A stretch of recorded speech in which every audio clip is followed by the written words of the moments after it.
new at 10:30, there are questions many ask themselves. Am I good enough? Why did I get this opportunity? And will people think I'm a fake? Well, all those questions we may have asked ourselves at one time or another, and psychologists have a term for that. It's called imposter syndrome, and since the start of the pandemic, more and more people have experienced this, and even before the pandemic, stars like Tom Hanks, Lady Gaga, and the former First Lady Michelle Obama, they talked about having it. Well, in a Fox 46 special report tonight, Will Lewis spoke with a woman who has overcome this and a psychologist who says that there are ways to increase self-realization.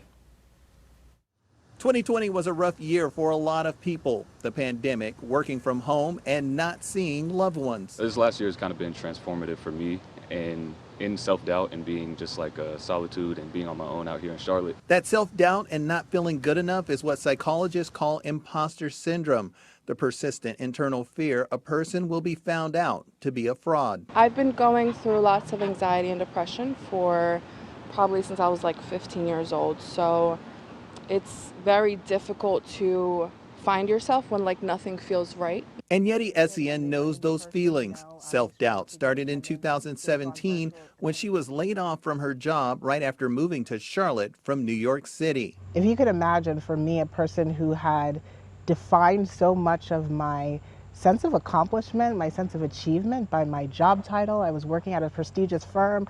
I was a strategy consultant advising some of the largest corporations. And Yeti had to develop a strategy to work on herself. My sense of identity was shaken, right? I had to figure out, who am I in the absence of a job title? She knew deep down she was more than a title. That shakes up and unearths our sense of authenticity, right?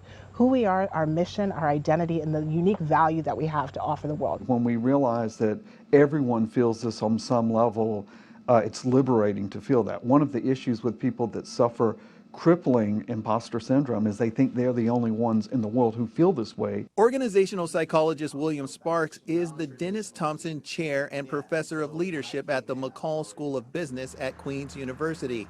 He also consults sports teams and high-level executives in the Queen City. Sparks feels imposter syndrome comes down to people living in fear of failure, fear of rejection, and fear of betrayal. The goal is to get people to realize there is a persona which the world sees and the shadow, as he calls it, which is the person behind closed doors.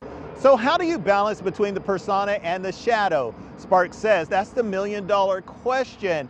But he says the actual self lives between the persona and the shadow. It also means you have to have the courage to admit you have self-doubts. Having the courage to declare that insecurity actually releases it from you. I had to go back to my roots, right? And figure out what was it that lit me up as a child. That meant seeking people out to find answers.